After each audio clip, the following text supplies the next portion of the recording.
just going to start us out with the most amazing sound healing experience that's going to bring you present. So relax and breathe in the music, and I'll start the meditation just piggybacking onto his music.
Triple breaths.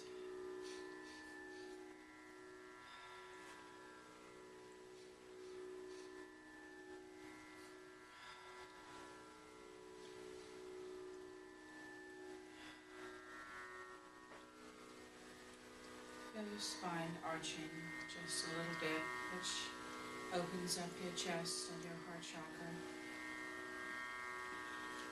Tipping your chin down so that your crown chakra is pointing towards the ethers. Having your hands relaxed or over your heart, whichever is the most comfortable or natural for you. Breathing in, and with every breath, feel your shoulders drop and your neck elongate.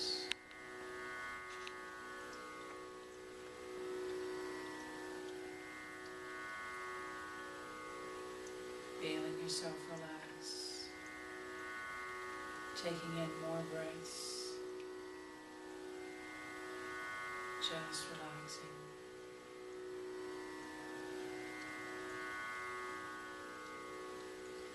Feel that area in the center of your chest, right around your heart space. Feel it expanding. Feeling light coming in. And whether it feels like light is coming into you or light is being generated from you, it doesn't matter. Simply feel light expanding inside of your chest, right at the center of your heart space. See and feel that light leaving the bottom of your feet and going deep into the crust, through the earth's mantle, all the way to the center of Mother Earth, grounding, becoming present, acknowledging our connection to Mother Earth and our time here that we're spending, receiving the abundance of the earth,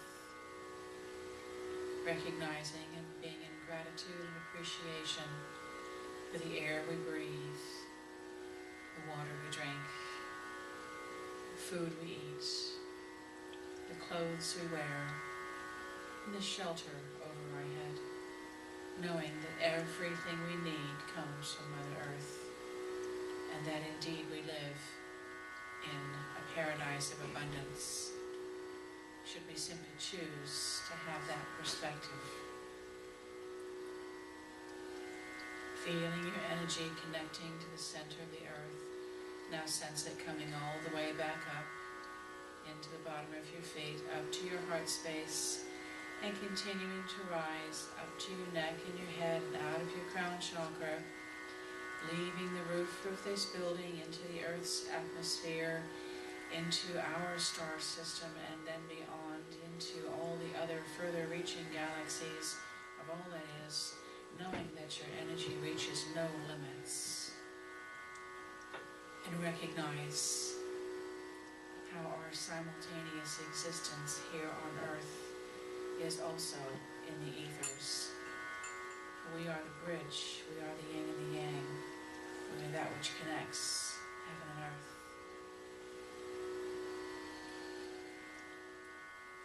Feel yourself expanding into all the galaxies and beyond. Now bringing your energy back into your heart space. And we've gone up and down vertically. Now we're going to go horizontally. Feel the energy in your heart space reaching out to all the people next to you and in this room. Beyond this room, into the city of Lake Forest, into the state, into the nation, and all around the world. Feel your energy expanding and circling, circumferencing the earth, and giving the love and the light inside your heart to every mountain, every ocean, every tree, every creature, every being on earth, all of our brothers and sisters, all living creatures, sending them love and light.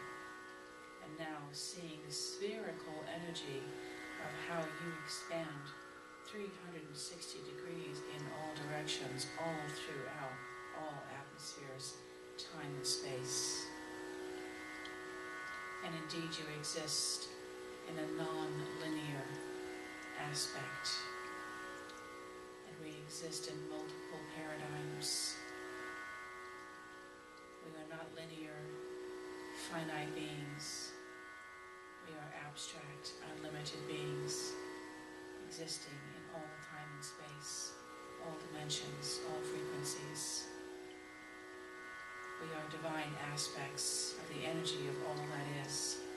This is our truth. Anything else is false evidence appearing real. Stepping into your truth, stepping into who you are, feeling that power. Imagine that power. Imagine how grand and magnificent the energy within you truly is.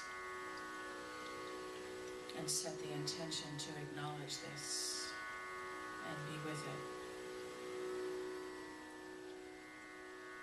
There is only one truth, and that is the unconditional love and light of universal energy.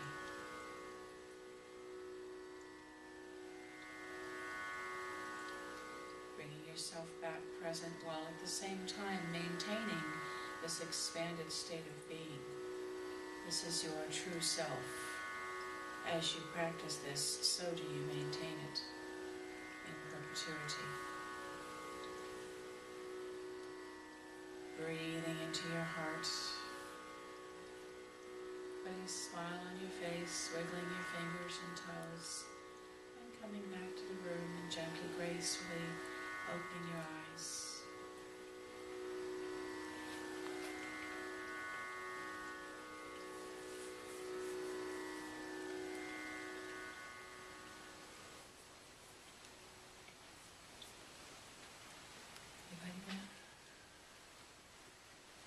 Good morning, everybody. Thank you for coming out on a rainy, cold morning when it would have been so easy just to stay snuggled down in a warm blanket with a cup of tea. I think there are a lot of our we had class yesterday that was all day from 10 to 6, and most of our regulars were there, so they're not here this morning. I think they need a day off. But It was excellent. Yes, Thank very, you. very good. oh, actually, yeah, some of the people are here. We have Pearl and Marty and Sean and Debbie and our guest speaker Sue. They were all there yesterday. It's a pretty powerful class. I didn't sleep on Friday night, the night before the class, because I was so excited. Actually, I didn't sleep Thursday night because I was up in Beverly Hills at a dinner called Sicilian Night, put on by a woman named Connie Costa. And she had invited Lisa Nichols, who is our world-renowned author, and she was one of the guests on The Secret. And she was speaking up at this restaurant in Beverly Hills. And I had this class planned yesterday that I ended up shifting a lot of the energy. So I went to this dinner in Beverly Hills, didn't get home until 1 o'clock on Thursday. Was so excited, barely slept. Didn't sleep on Friday, the night before the class last night, because I was so excited. Didn't sleep last night, because at the end of the class, I was so excited. I think I'm going to crash when I get home tomorrow. I'm running on excitement energy. This is Seth Pincus, musician extraordinaire. Wasn't that just wonderful? Please thank him and show him your gratitude. And he'll be giving us another round of music at the end.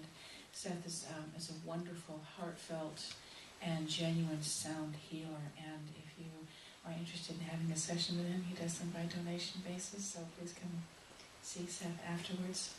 And welcome to our guest speaker, Sue Robinette. Sue is visiting us from out of town. I think you live in San Francisco, is it? No, Utah. Utah. Oh my goodness, okay. So Sue is visiting us. She's a friend of Debbie Del Rio, one of our practitioners here. And she decided to be spend some of her weekend time away from home to be our guest speaker today. And she also joined our class yesterday, so welcome. And Sue's going to be speaking to us about Huna philosophy. I think we are so incredibly lucky. We have the most amazing and interesting guest speakers that always come and grace us with some information so that we can learn and expand and grow, and today is no exception, so thank you for being here. Thank you. So I wanted to share with you this experience that I had on Thursday night. Most of the time I listen to guidance. Every once in a while I'm still a little stubborn and put my foot down and have this bizarre idea that I actually know better than the universe. I'm sure that never happens to any of you. I'm sure I stand alone in that silliness. But, you know, from time to time I do get it right, and I do listen to guidance. And a colleague of mine, Stasha Stanowitz, runs a holistic healing center in Los Angeles called Heaven on Earth. And I get her emails probably once a week or so, and because most of the events are 2 and 3 hours, I'm not likely to drive all the way up to West Hollywood for them, so I tend to just click the delete button on them. But a few days earlier in the week, I said, you know, Spirit, I really need a mentor. I've been going it alone here as far as being the one running the center and mentoring everyone else and being the guiding light here. And I really need somebody that I can get some advice from and boo-hoo to if I'm having a crisis, because I don't like to boo-hoo in front of everybody else, although I have been known to do it. So I set the intention on Monday, and I said, I'd really, really like a mentor. And Stasha's email came in on Wednesday. The universe usually delivers within 24 to 48 hours when your inner dialogue is aligned. And I found myself clicking this email and signing up for this Sicilian night in Beverly Hills, which was supposed to go from 6:30 to 9:30, but finished at 11:30. And I had to leave at 4 o'clock to get there, so I didn't get home until 1 o'clock. So it took me 9 hours to go to an evening networking event. But I set the intention, and I said, you know, I'd really like to meet Lucy Nichols. This is a great opportunity to meet somebody who is in the secret. Has anybody heard of her? Yeah. So I decided I wasn't going to hassle over the traffic. I wasn't able to get into the carpool lane, so I just left nice and early, and I put one of my favorite CDs on, and I just got in the car, and I said, I'm not going to resist the traffic. It's just going to take me as long as it takes. And it was like the traffic just opened up. It was 5 o'clock, and I was in downtown LA, and there was just all this room around me, and it was almost like there was this bubble. It was like I looked behind me, and there was like a blockade of cars, and I looked ahead of me, and there was a blockade of cars, but I was in like this bubble where there was never any cars around me. I remember thinking, this is what happens when you decide to take a path of non-resistance. And my inner dialogue simply said, I'm not going to worry about the traffic. It just is what it is. And I couldn't believe, it still took me 2 hours, but I mean, I wasn't in all of that stop and start frustrating. So I got there, and it was a really long, kind of rectangular restaurant side where they had us. It was very strange, and we were seated at a table right at the middle. And as soon as we were seated, they started putting up the mics and the cameras, and I realized she was going to be standing right in front of me. And I went, yes. And then people kind of parted so they could turn around, and she was literally sitting about from where me and Shauna are, was how close I was listening to her the whole time. I thought she was just wonderful. She was one of the most inspirational, funny speakers. And she shared this amazing story about when she was in high school, and she went to high school in South Central LA, a couple of blocks down from that restaurant. And she was talking about how when she was a sophomore in high school, she was the worst swimmer on the team, and she was always the last one to finish. And there were like, 10, 15 swimmers at every different meet, but in her class, she was always the last one to finish. And she always got the little honorable mention ribbons that her mother, she said, put on the wall, because her mother didn't realize that that meant she'd just gotten an acknowledgement for coming in last, and thank you for playing. So she said it was her wall of shame that she had these, honorable mentions all over the wall. But she said her mother was proud of it, and she didn't have the heart to tell them what they really meant. So she got to the very last swim meet, and the day before, she had gone to her grandmother's house, and she said, I want to quit the swim team. I'm tired of coming in last. I'm tired of losing. And her grandmother, being a wise old woman, she said, weighing 90 pounds, soaking wet with rocks in her pockets, said, quitters never win, and winners never quit. And she said, you do not quit that swim team. Your ancestors never quit. And she said her grandmother had 8 children and 19 grandchildren, and when that grandmother spoke, everybody listened. So she went to the swim meet the next day, and she missed the meet that the 15-year-olds were in, the sophomores. And she thought she'd gotten away with it. So she went up to the judge and she said, can I just have my honorable mention ribbon? And she thought she was done scot-free. But he said, no, he said, there's a spot over there in the 17 to 18-year-old seniors group. You need the experience. Why don't you go over there and swim with them? So she went over there and she stood at the podium, and the only spot was in the middle lane. And she said she was sitting there with her little blue bathing suit with lace on it, and her cornrows, and her matching blue barrettes. And on either side of her were these really serious swimmers with Speedo bathing suits, goggles, and a hat that just looked at her like, and she was kind of like, but she said when they hit the gun and they all went in the pool, she got in the pool and all she could hear were her grandmother's words. Winners never quit, quitters never win. Winners never quit, quitters never win. And she got into a rhythm, and as she did her freestyle, winners never quit, quitters never win. Winners never quit, quitters never win. And she did that all the way up and down. She did her flip turn. She got to the end of the pool, and there was no one there, and the water was still. And she thought that the other swimmers, being 3 years her senior, older and more experienced, had beaten her so badly that they had already gotten out of the pool and the water was already still. Her coach came screaming over and ran at her and said, Lisa, what did you do? And she went, nothing. And she said, what did you do? And she said, turn around. And she looked around, and the first swimmer was just coming over the halfway mark on the return lap. She broke the record and that stood at that school for 15 years. In her little teeny bathing suit with her cornrows and no goggles. And the coach said, what did you do differently? And she said, I did this chant, quitters never win, winners never quit. And she said, well, what did you say before? And she said, I don't want to lose, I don't want to lose, I don't want to lose. And that was what our whole class, I know it's really moving, isn't it? And that was what our whole class was about yesterday, was we were supporting the practitioners to have this inner dialogue that supports them. And that was the story that she told that got her on The Secret. And that's the story that she tells in all of her workshops.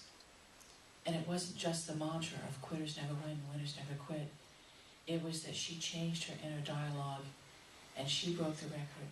15 years that record stood at that school, and she beat women that had 3 years more experience than she did at swim meets, that had serious equipment to go with it. That's what inner dialogue, oh, thank you. Thank you. I think somebody over there needs some. You guys should know by now to have clean up here for me. This happens all the time. So I'm going to talk to you today about inner dialogue. And I was sharing stories yesterday about when I started my CPA practice in 1997. And how I was so proud to have my license, and I was so proud to be starting my own business.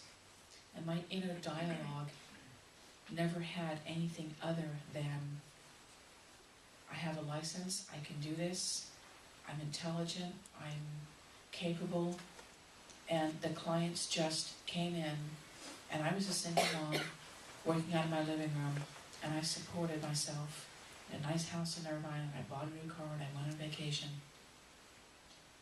And then when I came here and founded the temple, my inner dialogue was different initially.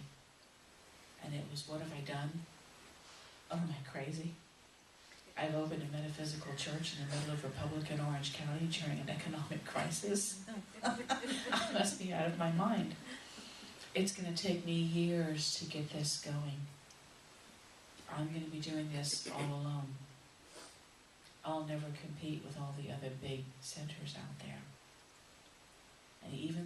knew all the tools that go along with the secret, I was caught up in my own fear, and those were the orders I was placing with the universe, and that was exactly what got delivered to me. And it wasn't until I changed it, even just a little while ago in this past year, did I start changing my inner dialogue. The temple is a success. Everyone knows who we are. Everyone knows what a premier location we are, the work that we do, the healers we have here, the services we provide. I have all the help I need to show up and support me. We have all the finances we need to get through. And when I changed my inner dialogue, that was the order I gave the universe, and that's what got delivered. And I think I had to take that journey because, you see, when I started my CPA practice, I had my little badge, I had my little license out there, and that was my courage. And then the universe showed me what it was like not to have my little badge of honor, and I had to do it without the courage, and it wasn't quite as easy. And that's what holistic healing practitioners are up against these days, is we are not known like CPAs are known. If you walk into a cocktail party and say, I'm an attorney, I'm a CPA, I'm a chiropractor, I'm a doctor, people automatically associate, because there's group consciousness around the credentials that go with those little acronyms and titles that go after it. But when you say that you're an energy healer or an intuitive counselor, there isn't any basis that goes through that. And so you don't get to borrow confidence from group consciousness. It has to be in here. It must be coming from in here. And it can come in from here. It is easy. And once I got past, I pulled out of group consciousness and got into my own inner consciousness and my own awareness. Things started turning around. And I call it the S word, surrender. I hate that word. So, does anybody else? Is it, I mean, surrender, it can be tough, isn't it? And patience. You know, I mean, to create an order and say what it is that you want to the universe, and then let go and let the universe bring it to you, and trust that the universe has heard your order, that you're worthy, that it will come to you, that it will come immediately. It's a big, big leap of faith, but I promise you when you do that, you will not regret it. It's kind of like just taking your hands off when you go to the roller coaster. How many people take their hands off when they're at the roller coaster? How many people are white knuckling it? How many people take their hands off? It's kind of like that. You've got to take your hands off. You've got to trust that that bar that's holding you in works, and that you're safe. And then you can enjoy the ride and let the tracks take you. But while you're white knuckling it, and you're not really enjoying the ride when you're white knuckling it, are you?